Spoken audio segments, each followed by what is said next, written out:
Now, in the beginning, I spoke about how fascism is about cooperation and collaboration between experts and industries in order to promote national growth.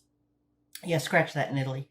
Fascism works in countries with plenty of resources, so experts can be influential and competitive without being selfish and counterproductive. Italy had bupkis. Fiat in 32 comes out with the CR30. This is an improvement on the CR20. She entered service in 1934, and it is a monster. It's got a 600 horsepower Fiat V12 in her. She's got great range for a tactical fighter. She's got a 218 mile an hour speed. She's a bip. Yeah, 1934, a year before the BF 109. It's another biplane. There's no serious changes. There are just refinements. He's trying to keep the industries busy, and the industries themselves are trying to get money. There's really nothing to the improvements. There's no radical new redesigns. There's no entrance into the next generation of aircraft. It's a little different with bombers, but we're looking at an Air Force that's primarily fighters, overwhelmingly fighters.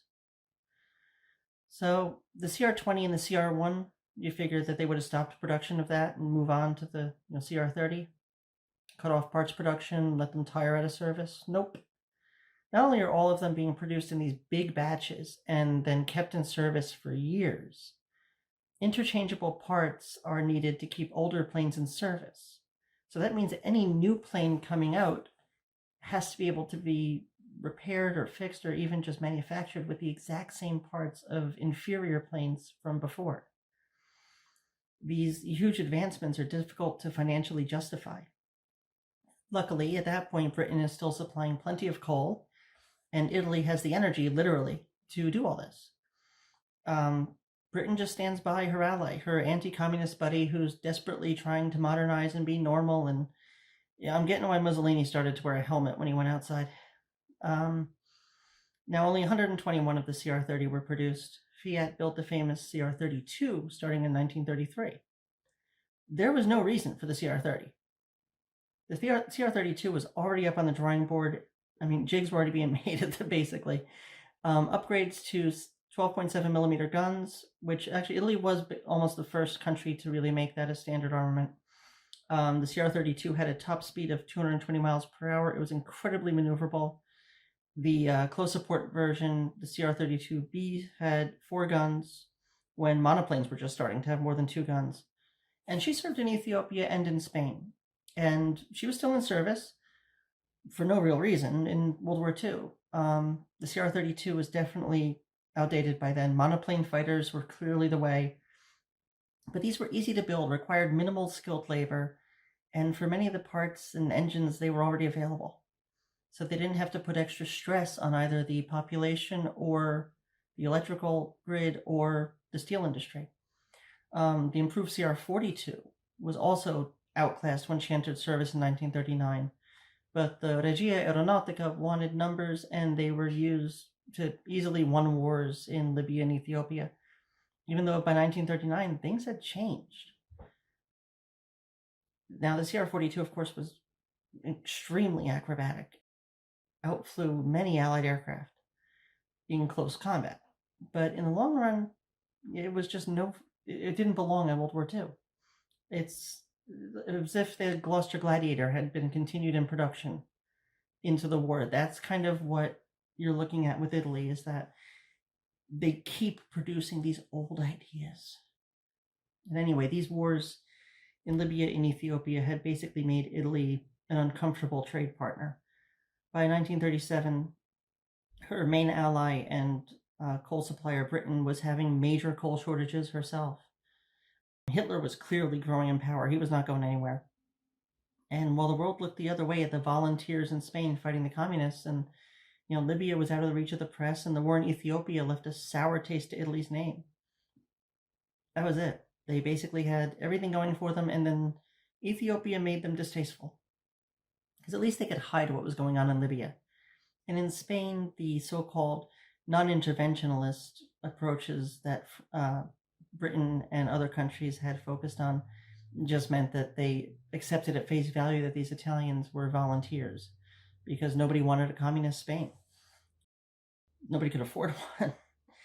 And that's basically it. So now they have this Ethiopia thing, and nobody wants to be with Italy. So coal is being, brought out, and that's it. Now they're stuck with whatever they have. Now, Italy had to be careful with war, with trade, with everything. Italy had no bargaining power, and she was turning towards Germany as an ally. Hitler was inspired by Mussolini. He was almost obsessed with him. The March on Rome had been Hitler's motivation for the Munich Putsch, and Mussolini's flavor of fascism inspired much of Hitler's National Socialist rhetoric. Britain was becoming wary. They saw that, the coal supplies, of course, they turned off. Britain could hardly support her own industries. And the speech from the throne in 1937 even mentioned coal as a national priority due to an energy crisis that not even her empire could solve. And they were wary of Italy because Italy was out in the cold, literally. But also that meant that they were more likely to seek friends in unique places. So when you corner a dog, it strikes. Italians found themselves without the energy to run factories, without countries wanting to sell her food, coal, oil, or anything else, really. And the Anschluss scared the saggy-baggy pants off Mussolini, and now Hitler was on his border, a border where Tyrolean nationalists were still a thorn in his side. And deals were struck. Hitler, his biggest fan, would become an ally of convenience and dread. Anti-Semitic laws divided the fascist party. They insulted the king, they worried the church. By 1939, the energy crisis, war expenditure, failures to improve quality of life, and anti-Semitism drove Pope Pius to the point of weekly admonitions of the government, often with the king's support, and the support of about half the fascist party, as well as the influential Jewish population of Rome. See, Benito had been a naughty boy, and even his closest confidant and heir apparent, Marshal Balbo, now criticized him more often than praised him. All of this explains why the CR32 exists. You see, it shouldn't. Italy was not a backwards country with no brains to apply to designs. In fact, modern monoplane fighters had been developed soon after the CR32 entered service.